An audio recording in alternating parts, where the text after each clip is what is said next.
नमस्कार दोस्तों, स्वागत है आपका ओनली पीसीएस पर।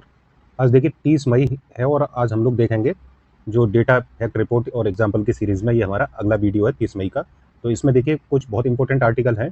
एक तो दल बदल विरोधी कानून से संबंधित है, ये पेपर 2 से आप रिलेट करेंगे कि कैसे ये दल बदल को और बढ़ावा दे रहा है, इससे संबंधित है। तो नया इसमें आयाम है, इसको देखेंगे, ठीक है।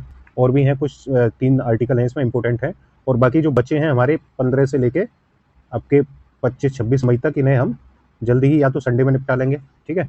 तो इसमें देखते हैं। तो देखिए जो लोग इस पीडीएफ को चाहते हैं वो ओनली नीचे डिस्क्रिप्शन बॉक्स में ओनली पीसीएस टेलीग्राम ग्रुप दिया, उसको ज्वाइन कर लीजिए, वहाँ ही अपलोड कर दी जाती है, वहाँ से आप डाउनलोड कर सकते हैं, ठीक है। और जिनको भी हमारे जो कोर्स ज्वाइन करने हैं, क्रैश कोर्स शुरू हो रहा है, उसे आप कर सकते हैं ज्वाइन। क्रैश कोर्स आपका 1 मई से शुरू हो रहा है, तो उसको आप ले सकते हैं। 1 जून से, सॉरी 1 जून से हो रहा है, और 1 जून से ही आपका पेपर 1 की आंसर राइटिंग शुरू हो रही है मंथली। तो आप दोनों के लिए जो करना है, आपको पेपर 5 और 6 भी स्टार्ट हो रहा है, जो भी आपको करना है वो 8527434727 पे कांटेक्ट कर सकते हैं, ठीक है। नीचे दिए बाकी डिटेल, वहाँ से आप इस नंबर से डिटेल ले सकते हैं। तो चलिए दल विरोधी कानून के बारे में देख लेते हैं। एक बेसिक परिचय ले लेते हैं पहले इसका। परिचय में क्या है ये पता है, 52वां संविधान संशोधन हुआ था 1985 में, ये जोड़ा गया था। तो उद्देश्य क्या है इसके? तो उद्देश्य है देखिए राजनीतिक स्थिरता को बनाए रखना और निर्वाचित सरकारों को गिरने से बचाना, दल बदल की राजनीति पर अंकुश लगाना। तो ये उद्देश्य है इसके। आपसे पूछ सकता है सीधा सीधा कि इसके बारे में बताइए परिचय देते हुए, तो आपको ये परिचय में उद्देश्य बता देना है कि उद्देश्य इसके इंपोर्टेंट है। मुख्य विशेषताएं क्या है इसकी? तो देखिए दल बदलने की स्थिति क्या है कि किस किस कंडीशन में लागू होगा। यदि कोई विधायक या सांसद अपनी पार्टी को की स्वेच्छा से सदस्यता छोड़ता है तब, और पार्टी बिहेव जो होती है, पार्टी बिहेव जो जारी करती है, उसके खिलाफ अगर मतदान करता है या मतदान से अनुपस्थित रहता है, तब ये लागू होता है। कोई निर्दलीय सदस्य किसी पार्टी में पार्टी में अगर कोई शामिल होता है तो ये तब लागू होता है। और आगे है और भी इसकी कंडीशन है, जैसे कोई नामांकित सदस्य है, जैसे जो भी नॉमिनेटेड मेंबर होते हैं, उनको 6 महीने के अंदर अगर वो किसी पार्टी को ज्वाइन कर लेते हैं तब ये उन पर लागू होगा। तो ये स्थिति है, किस किस स्थिति में लागू होगा। मुख्य विशेषताएं पूछ सकता है आपसे पेपर 2 में सीधा सीधा। दूसरी है अयोग्यता का प्रावधान दिया गया है, तो ये तो क्लियर है अयोग्यता के प्रावधान। और तीसरा है इसमें अध्यक्ष की भूमिका क्या है। तो निर्णय जो लिया जाता है इससे संबंधित, तो वो अध्यक्ष द्वारा ही लिया जाता है, जो भी संबंधित सदन का अध्यक्ष होता है वो लेता है। चौथा है इसमें बचाव का प्रावधान क्या है। तो किसी दल का विलय यदि 2/3 सदस्य से होता है, अगर वो सहमत होते हैं, तो यह दल बदल की श्रेणी में नहीं माना जाएगा। तो ये बोला गया है इसमें। लेकिन इस थर्ड पॉइंट को आप अच्छे से देखिए, क्योंकि इसकी भूमिका ज़्यादा मिलेगी आपको। और इसमें हम लोग सारी कमेटियां भी देखेंगे, बहुत इंपॉर्टेंट होती हैं जो जो ये दे रखी हैं, तो इनके बारे में भी आपको बहुत कम डेटा मिलता है। ये तो ये क्या है, निर्णय कौन लेता है आखिरकार में? ये अध्यक्ष लेता है सदन का, ठीक है। तो इसको देखते रहिए। अब आगे देखते हैं ये कैसे बढ़ावा दे रहा है, वो देख लेते हैं। ये दल बदल को ये कानून बढ़ावा दे रहा है कि विलय का प्रावधान इसमें दिया गया है। जैसे 2/3 सदस्यों को कि दल बदल को कानूनी मान्यता दी गई है इसमें, तो इससे कानूनी सुरक्षा मिल जाती है इसको। तो बड़े पैमाने पर क्या होता है, दल बदल की घटनाएं बढ़ सकती हैं इससे। विधानसभा अध्यक्ष की भूमिका क्या है इसमें, कि निर्णय का अधिकार विधानसभा अध्यक्ष के पास है, जो अक्सर पक्षपाती हो सकते हैं, होते हैं, आप कई एग्जाम्पल देखते रहते होंगे। और तो इससे क्या होगा, दल बदलने जो वालों को राजनीतिक संरक्षण मिल सकता है इससे। तो ये बढ़ावा इसलिए देते हैं। और समय का दुरुपयोग देखने को मिलता है कि जो जो भी मामले आते हैं अयोग्यता से रिलेटेड, वो निर्णय लेने में काफ़ी देरी होती है उससे।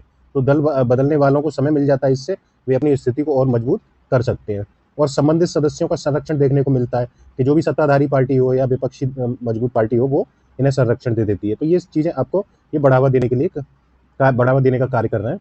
अब देख लेते हैं कुछ इन्हें रोकने के लिए समितियों द्वारा क्या सुझाव दिए गए। ये आपके लिए मोस्ट इंपोर्टेंट है, आप कहीं भी अप्लाई कर सकते हैं इसको आंसर लिखने में, ठीक है। पहली बनी थी देखिए डहिया समिति 1999 में। उसने बोला था कि पुनः चुनाव लड़ने पर रोक लगा देनी चाहिए, कि अगर ऐसा होता है तो उनके पुनः जो चुनाव होगा उस चुनाव से उन्हें रोक दिया जाए। अध्यक्ष के निर्णय को न्यायिक समीक्षा के अंतर्गत लाया जाना चाहिए। तो ये देखिए कई समितियों ने बोला है, आगे भी देखेंगे। और इस पे अब ये आ भी गया न्यायिक समीक्षा के अंतर्गत, ठीक है। तो वो भी हम लोग देखेंगे। राष्ट्रीय आयोग से संबंधित समिति बनी थी 2002 में। तो इसमें अध्यक्ष के अधिकार को सीमित किया जाए, इसने बोला था। न्यायिक समीक्षा के को मजबूत किया जाए, ये बोला गया इसमें भी न्यायिक समीक्षा को। और स्वतः अयोग्यता का प्रावधान की भी इसमें बात की गई है कि इसे भी शामिल किया जाए। अब सेकंड एआरसी देख लेते हैं, 2007 में जो रिपोर्ट दी है इसने। तो सेकंड एआरसी ने क्या बोला है, इसने कहा है कि अध्यक्ष के अधिकार को समाप्त कर एक न्यायिक ट्रिब्यूनल बनाया जाए। क्या बनाया जाए? न्यायिक ट्रिब्यूनल निर्णय ले, ना कि अध्यक्ष।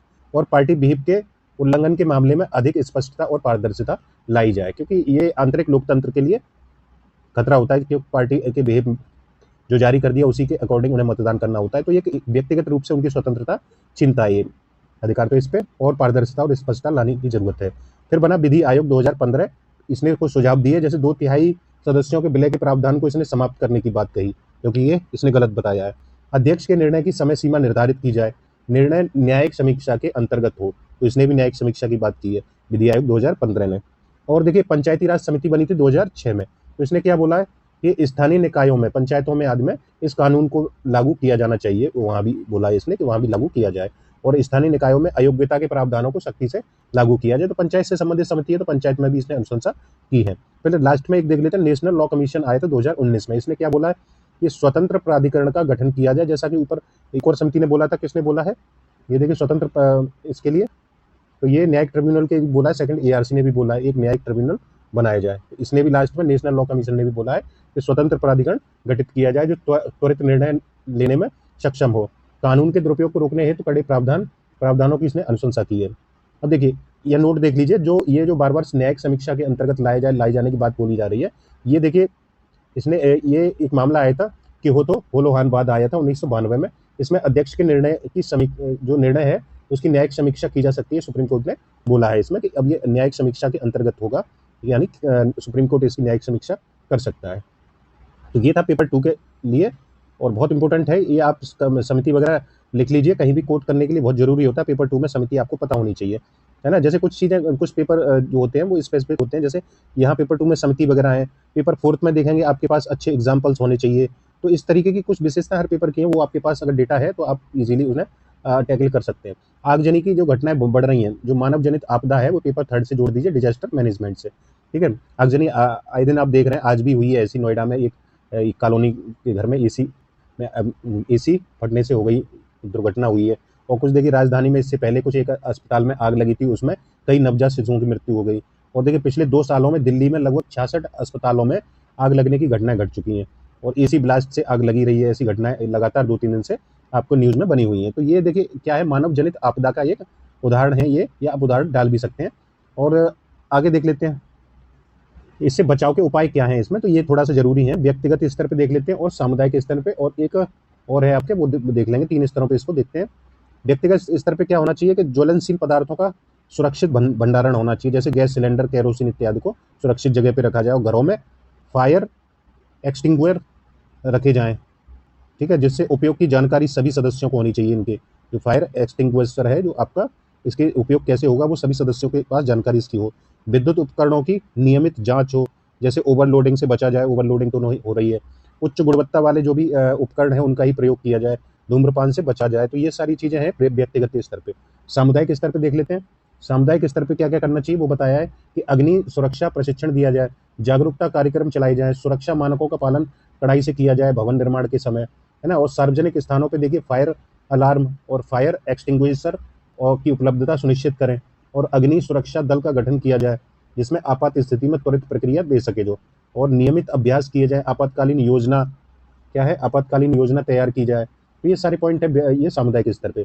संस्थागत स्तर पे क्या क्या है, तो अग्निशमन सेवा की सुदृढ़ता सुनिश्चित की जाए, और कानूनी और न्यायिक नियामकीय उपाय इसके लिए किए जाने चाहिए।